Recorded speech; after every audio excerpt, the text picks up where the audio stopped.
Hi hello, skip ചെയ്യാതെ തന്നെ നിങ്ങൾ ഈ വീഡിയോ കണ്ടു തീർക്കണേ. ഞാൻ ഇതിൽ പറയുന്നത് എങ്ങനെയാണ് നമ്മുടെ മീൻ വെട്ടി ക്ലീനാക്കി ഫ്രഷായിട്ട് നമ്മൾ വാങ്ങുന്ന ഫ്രഷിൽ തന്നെ എങ്ങനെ ഫ്രിഡ്ജിൽ സൂക്ഷിക്കാം എന്നുള്ളതാണ് ഞാൻ പറഞ്ഞു തരുന്നത്. മിക്കവർക്കും അറിയായിരിക്കും. എന്നാൽ ഇതിൽ എങ്ങനെയാണ് ഓരോ മീനും ഓരോ ടൈപ്പ് മീൻ നമ്മൾ എങ്ങനെയാണ് കട്ട് ചെയ്യുന്നതെന്നൊക്കെ ഞാൻ ഇതിൽ പറയുന്നുണ്ടേ. ഇത് കാണുമ്പോൾ നിങ്ങൾ വിചാരിക്കും ഇത്രയൊക്കെ മീൻ നിങ്ങൾ കഴിക്കുമെന്ന്. അതെ, ഞങ്ങൾ കഴിക്കും കേട്ടോ. തിരുവനന്തപുരംകാർ ഇതല്ല, ഇതിനപ്പുറം കഴിക്കുന്ന ആൾക്കാരാണ്. ഞങ്ങൾക്കൊന്നും ഒരു ദിവസം പോലും മീനില്ലാത്തൊരു ദിവസം ഞങ്ങൾക്ക് ചിന്തിക്കാൻ പറ്റില്ല. എനിക്ക് ഒന്ന് കൊല്ലം സൈഡിലും ഇങ്ങനെയൊക്കെ തന്നെ ആവണം. ഈ തിരുവനന്തപുരം എന്നൊക്കെ പറയുമ്പോഴേ സ്ലാഗിൻ്റെ കാര്യം പറഞ്ഞാൽ പലവരും കളിയാക്കുന്നത് ഞാൻ കണ്ടിട്ടുണ്ട്. ഞങ്ങളുടെ ഭാഗത്തൊന്നും സ്ലാഗിനൊന്നും വലിയ പ്രശ്നങ്ങളൊന്നുമില്ല. പക്ഷേ എൻ്റെ അമ്മ പാറശാലക്കാരിയാണ്. എൻ്റെ അമ്മ കല്യാണം കഴിഞ്ഞ സമയത്ത് ഇപ്പോഴും ചേച്ചിമാരൊക്കെ കളിയാക്കും കേട്ടോ.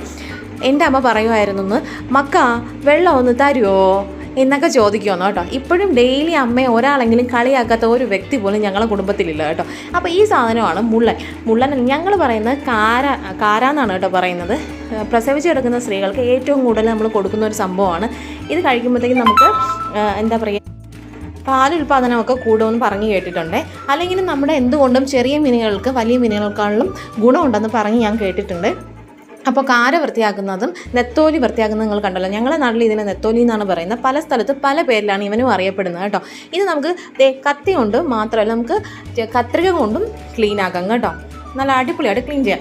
ഇനി ഞാൻ കാണിക്കാം. നിങ്ങൾ കണ്ടോ, നമ്മൾ ഏത് പാത്രത്തിലാണോ മീൻ സൂക്ഷിക്കാൻ നിങ്ങൾ എടുക്കുന്നത് ആ പാത്രത്തിൽ വെള്ളം എടുത്ത് അത്ര തന്നെ വെള്ളം എടുത്ത് ഫ്രീസറിൻ്റെ അകത്ത് വെച്ച് കഴിഞ്ഞാലുണ്ടല്ലോ, പിന്നെ നമ്മൾ ഏത് ഫ്രഷിലാണോ ഇവന്മാരെ ഫ്രിഡ്ജിൻ്റെ അകത്തോട്ട് കയറ്റുന്നത് ആ ഫ്രഷിൽ തന്നെ നമുക്ക് കിട്ടും. പലപ്പോഴും പല ആൾക്കാരും പറയാറുണ്ട്, ഫ്രിഡ്ജിൻ്റെ അകത്ത് വച്ചിരിക്കുന്ന മീനിന് കരുവാട്. വീണ്ടും തിരുവനന്തപുരം വീണ്ടും കയറി വന്നു. ഞങ്ങൾ ഉണക്ക മീനെ കരുവാടെന്നാണ് പറയുന്നത്. അപ്പോൾ അതിൻ്റെ ഒരു ടേസ്റ്റ് വരുന്നുണ്ടോയെന്ന് എല്ലാവരും പറയാറുണ്ട്. ഇങ്ങനെ ചെയ്ത് കഴിഞ്ഞാലുണ്ടല്ലോ നിങ്ങൾക്ക് ഈ ഒരു കരുവാടിൻ്റെ ഒരു എന്താ പറയുക ടേസ്റ്റ് വരുന്നതെന്ന് പറഞ്ഞില്ലേ, അത് നിങ്ങൾക്ക് ഒഴിവാക്കാനായിട്ട് പറ്റും. കരുവാടല്ല, ഉണക്കമീൻ. ഇത് അടുത്തത് അയലയും കണ്ണൻകൊഴിയാളൊക്കെയാണ് കേട്ടോ ക്ലീൻ ചെയ്യുന്നത്.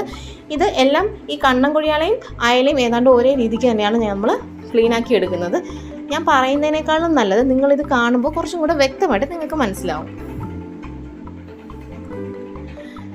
അത് കഴിഞ്ഞ് നമ്മുടെ കാരയെ ക്ലീനാക്കി വെച്ച് കഴിഞ്ഞു. ഇനി നമ്മുടെ നവരയാണ് കേട്ടോ. നമ്മൾ നവര എന്ന് പറയും, നിങ്ങളവിടെ കിളിമീൻ എന്നൊക്കെ പറഞ്ഞ് ഞാൻ കേട്ടിട്ടുണ്ട് കേട്ടോ. ഇത് പൊരിക്കാനാണ് ശരിക്കും പറഞ്ഞാൽ ടേസ്റ്റ് കേട്ടോ. ചിറകും വാലും എല്ലാം വെട്ടിക്കഴിഞ്ഞ് പിന്നെ ഇതിന് നമ്മുടെ ചെതമ്പലുണ്ടല്ലോ, ചെതമ്പലം എന്നാണ് വീണ്ടും എന്താണെന്നറിയില്ല, ഇതിനെ നമ്മൾ ഈ ഇളക്കുന്നില്ലേ, ഇതിനെ നമ്മൾ ചെതമ്പലം എന്നാണ് പറയും. ഇതെല്ലാം ക്ലീൻ ചെയ്യും. ഇതിൻ്റെ തല വെട്ടിക്കഴിഞ്ഞാൽ പിന്നെ നവരയിൽ വേറൊന്നും ഉണ്ടാവില്ല. അതുകൊണ്ട് തല ഒന്നും വെട്ടാതെ അതിലുള്ള വേസ്റ്റും കാര്യങ്ങളൊക്കെ നമ്മൾ നല്ലപോലെ തന്നെ ക്ലീൻ ചെയ്തെടുക്കുന്നുണ്ട്. ഇത് പൊരിക്കാനാണ് കേട്ടോ. സൂപ്പർ സാധനമാണ്. ഇതൊക്കെ കാണുമ്പോൾ നാട്ടിലോട്ട് ഒരു ഓട്ടോ ഓടിയാലൊന്നും ആലോചിക്കാതിരിക്കാൻ വയ്യ കേട്ടോ. ഞങ്ങൾ ഈ ഒരു വീഡിയോ ഞാൻ എടുക്കുന്നത് നാട്ടിൽ വെച്ചിട്ടാണ് കേട്ടോ. ഞങ്ങൾക്ക് ഇവിടെ ഈ സാധനങ്ങളൊന്നും കിട്ടില്ല. അപ്പോൾ നാട്ടിൽ പോകുമ്പോൾ നമുക്ക് വീട്ടിൽ നിൽക്കാനുള്ള സമയമൊന്നും കിട്ടാതെ വരുമ്പോഴത്തേക്കും ഇതെല്ലാം ക്ലീൻ ചെയ്ത് ഫ്രീസറിൻ്റെ അകത്ത് വെച്ച് കഴിഞ്ഞാൽ നമുക്ക് ആവശ്യാനുസരണം എടുക്കാം. ഈ ഒരാഴ്ച എന്ന് പറയുന്ന ഈ സംഭവങ്ങളൊക്കെ മിക്കപ്പോഴും ഒരു 4 ദിവസം പോലും തികഞ്ഞു പോവില്ല കേട്ടോ. ഈ മീനുകളെല്ലാം നിങ്ങൾ സ്റ്റോർ ചെയ്യുന്നതിന് മുമ്പ് തന്നെ കല്ലുപ്പിട്ട് ഒന്ന് നല്ലപോലെ കഴുകിയതിന് ശേഷം മാത്രമാണ് നമ്മൾ ഇതിലോ ഫ്രീസറിലോട്ട് കയറണം. ഫ്രീസറിലോട്ട് കയറ്റുമ്പോൾ ഈ വെള്ളം ഒഴിക്കുമ്പോൾ ശ്രദ്ധിക്കേണ്ട കാര്യം, എപ്പോഴും ഈ വെള്ളം മീനിന് മുകളിൽ തന്നെ ഉണ്ടാവണം കേട്ടോ. എങ്കിൽ മാത്രമേ നമ്മൾ ഫ്രഷായിട്ട് നമുക്കിതിനെ മുകളിലോട്ട് കയറ്റാനായിട്ട് പറ്റത്തുള്ളൂ. നിങ്ങൾ കാണുന്നുണ്ട് ഈ നവരയുടെ ഒരു പ്രത്യേകതയുണ്ട്. ഇതിൻ്റെ തല പോയി കഴിഞ്ഞാൽ പിന്നെ ഒന്നുമില്ല. അതുകൊണ്ട് നമ്മൾ ഇതിൻ്റെ തല അങ്ങനെ തന്നെ വേസ്റ്റ് എന്ന് വെച്ചാൽ ഈ തലയിൽ തന്നെയാണ് ഇതിൻ്റെ മാംസമൊക്കെ ഉണ്ടായിരിക്കുന്നത്. അപ്പോൾ അതിൻ്റെ വേസ്റ്റും കാര്യങ്ങളൊക്കെയാണ് എടുക്കുന്നത്. പിന്നെ ചെതമ്പലും കാര്യങ്ങളൊക്കെ നമ്മൾ റിമൂവ് ചെയ്ത് നല്ല വൃത്തിയായിട്ട് കല്ലുപ്പിലിട്ട് നല്ലപോലെ ഒന്ന് ഉരച്ച് കഴിക്കും കേട്ടോ. നമ്മൾ ഇതുണ്ടല്ലോ ഫ്രൈ ചെയ്ത് കഴിച്ചാലുണ്ടല്ലോ അമ്മേ, ഇതും എന്താ പറയുക, സാമ്പാറും ഈ ഒരു നവര ഫ്രൈയും ഉണ്ടെങ്കിൽ ഉണ്ടല്ലോ കുശാലായി. പിന്നെ അടുത്തെടുക്കുന്നത് നമ്മളെ കൊഞ്ചാണ്. ഞാൻ ഇങ്ങനെയാണ് കൊഞ്ച് ക്ലീൻ ചെയ്യുന്നത്. ഇതിൻ്റെ മുകളിൽ വരുന്ന ഈ ഒരു വേസ്റ്റ് ഉണ്ടല്ലോ, ചില ആൾക്കാർ ഇങ്ങനെ ഈർക്കിലും കൊണ്ടൊക്കെ ഇങ്ങനെ കുത്തിയെടുക്കുന്നത് ഞാൻ കണ്ടിട്ടുണ്ട്. ഞാൻ വൃത്തിയാക്കുന്ന രീതിയാണ് ഞാൻ ഈ കാണിച്ചേക്കുന്നത്. ഇനി എൻ്റെ വീഡിയോ ഫുള്ളും ഇതായിരിക്കും. ചെമ്മീൻ റോസ്റ്റ്, നവര ഫ്രൈ, അയലക്കറി, പിന്നെ നമ്മുടെ തിരുവനന്തപുരം സ്പെഷ്യൽ മീൻകറി ഞാൻ ഇതിൽ ചെയ്യാം കേട്ടോ.